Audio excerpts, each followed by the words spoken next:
ես այսօր ես հարցազրույց կվերցնեմ իմ մայրիկից։ Ես նրան հարցեր կտամ նոր տարվա մասին։ Ինչպես եք զարդարել ձեր տոնածառը։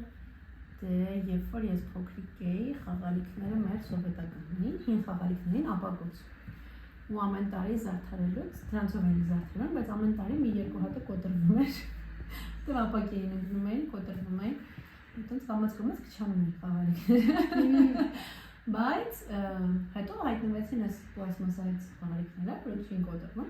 ու կամաց տոնածառը նորից սկսեց ավելի շատ խաղալիքներ ունենալ։ Շատ լավ։ Ուտելիքներ եք դուք պատրաստում մամանորին։ Մամանորին ինչ ենք պատրաստում։ Նույն բաները, բան չի փոխվել։ Ինչ-որ խոզի բուր, աղցան, օլիվիե, բլինչիկ էինք պատրաստում, ինչ։ Մի խոսքով ոչինչ չի փոխվել, կոնֆետներ կային սեղանին, միրգ, պոպոկ, չրեր, սեղանը չի փոխվել։ Ինչ նվերներ եք ստանում։ Գլխավոր նվերը իհարկե ձմեռ պապիկից էինք ստանում, բայց տուն որ գալիս էին մարդիկ, էլի նվերներ էին բերում տարբեր, բայց բերում էին կոնֆետ, հյութ, ինչ էին բերում մրգեր, քանը, բայց հիմնական նվերը ձմեռ պապիկից էր։ Նամակ էին գրում ձմեռ պապիկին ու ինչ-որ նվեր էին ստանում։ Լինում էր, որ ձմեռ պապիկը ուրիշ բան էր բերում,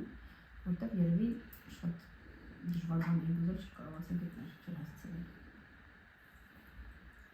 Ինչպես եք նշում ամանորի գիշերը։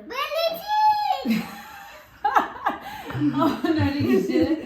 մենք գնում էինք տատի պապիկի տուն, այո, բլինչիկ ուտելու եւ նշելու, հետո երբ որ տուն էինք վերադառնում, ձմեռ պապիկը հայտնաբերում էինք, որ նվերներ է թողել մեզ համար տոնածառի տակ, այդքան է, ոչ մի ուրիշ հատուկ բան։ Իսկ ինչու է, որ մեր մոտ ձմեռ պապիկը մյուս օրը նվերներ է բերում, ձեր մոտ նույն օրը։ Որտեղ մենք տանը չենք լինում, ու ձմեռ պապիկը կարողանում էր գաղտնի գալ, նվերներ թողնել գնալ։ Իսկ հետո մենք տանն ենք նշում, դուք տանն եք նշում։ Ձմեռ պապիկը սպասում է, մինչև դուք քնեք, որպեսզի կարողանա գաղտնի գալ ու նվերները տնի ձեզ համար։